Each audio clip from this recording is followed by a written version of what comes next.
স্বাধীনতার পর থেকে সরকারি কর্মচারীদের পে স্কেল কিংবা বেতন বৃদ্ধির জন্য সরকারি কর্মচারীরা কখনো রাজপথে আন্দোলন করেছে বলে শুনিনি।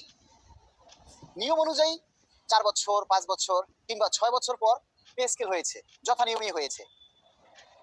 কিন্তু যদি কখনো 1 বছর বা 1.5 বছর দেরি হতো, তাহলে সেজন্য সরকার মহার্ঘ ভাতার ঘোষণা করত। 2005 সালে, 2009 সালে এবং 2015 সালে আমি 3টি পে স্কেল পেয়েছি। এই 3টা পে স্কেল পাওয়ার সময় কখন পে কমিশন গঠন হয়েছে আর কখন পে স্কেলের গেজেট হয়েছে সেটাই আমরা জানতাম না, অর্থাৎ জানার প্রয়োজনও হতো না। সময় হয়েছে, পে স্কেল যথানিয়মে হয়ে গেছে। কিন্তু এই 2015 সালেই বাধে বিপত্তি। 2015 সালে এই যে গত গভর্নমেন্ট মানে আওয়ামী লীগ সরকার আমাদেরকে যে পে স্কেলটা দিয়েছে, সেই পে স্কেলটা দিয়ে আমাদের বুকের ভিতরে একটা সিল মেরে দিয়েছে যে আর জীবনে কোনোদিন পে স্কেল হবে না। আমরা 3টা টাইম স্কেল পেতাম। যারা ব্লক পোস্টে আছে কিংবা যাদের পদোন্নতি হয় না, তারা সুন্দরভাবে তারা টাইম স্কেল পেয়ে তাদের গ্রেড পরিবর্তন হতো, তাদের বেতন ভাতা বৃদ্ধি হতো। কিন্তু 2015 সালের পর থেকে আজকে 2025 সাল পার হয়ে আমরা 26 সালে পড়তে যাচ্ছি। এই যে 10 বছর পার হয়ে আমরা প্রায় 11 বছরে পদার্পণ করছি।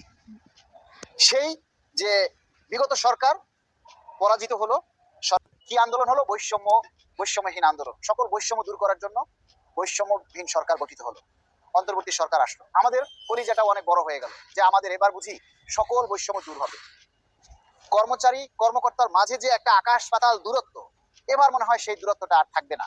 বৈষম্য বলে কোনো কিছু থাকবে না। কিন্তু আমরা কি দেখলাম? 2024-এর পর থেকে আজ পর্যন্ত বৈষম্য যেন আরো দ্বিগুণ হারে বৃদ্ধি পেয়েছে। আমরা এই অন্তর্বর্তী সরকার গঠন হওয়ার পর থেকেই আমরা এই পে স্কেল পাওয়ার জন্য সরকারি কর্মচারীরা নানাভাবে দাবি দেওয়া করে আসছি, আন্দোলন করে আসছি। কখনো মানববন্ধন, কখনো সাংবাদিক সম্মেলন, কখনো মহাসমাবেশ করেছি, 1 মে দিবস পালন করেছি। কিন্তু আমরা সরকারি কর্মচারী, আমাদের যে দুঃখ আছে, কষ্ট আছে, আমরা রাষ্ট্রের উন্নয়নের চাকা সচল রাখি। এমনকি জানেন, আপনারা শুনলে হয়তো অবাক হবেন, আমরা সরকারি কর্মচারীরা রাষ্ট্রের বিন্দু পরিমাণ ক্ষতি হোক সেটা আমরা চাইনি বলে জনগণের জানমালের নিরাপত্তায় বা জানমালের ক্ষয়ক্ষতি হোক এরকমের কথা চিন্তা করে আমরা শুক্রবারে মহাসমাবেশ করেছি, শনিবারে সমাবেশ করেছি। কোনো অফিস ডেতেও আমরা কিন্তু আন্দোলন করিনি, যাতে সরকারের অফিস চলাকালীন সময় যাতে সরকারের কাজে বাধা সৃষ্টি না হয়, যাতে জনগণের জানমালের চলাচলে গাড়ি ঘোড়ায় যাতে কোনো ক্ষতিগ্রস্ত না হয়। সে কারণে আমরা কিন্তু বন্ধের দিনে শুক্রবারে শনিবারে আমরা মহাসমাবেশ করেছি। কিন্তু সরকার আমাদের এই কর্মচারীদের সেই দুঃখ কষ্টের কথাগুলি আমরা বারবার জানার সত্ত্বেও সরকার আমাদের দাবিগুলোকে আমলে নিচ্ছে না ছিল। কিন্তু সরকার সেই মহার্ঘ ভাতাও দিল না, দিল কি 10% বিশেষ ভাতা। তারপরে সেই বিশেষ ভাতা হাতে পাওয়ার আগেই কিন্তু আমরা আবার পে কমিশন গঠন হলো। কিন্তু সেই পে কমিশন গঠন হওয়ার পরে আমরা আশা করেছি এই সরকারের কাছ থেকে মনে হয় আমরা অল্প সময়ের মধ্যেই একটা পে স্কেল পাবো।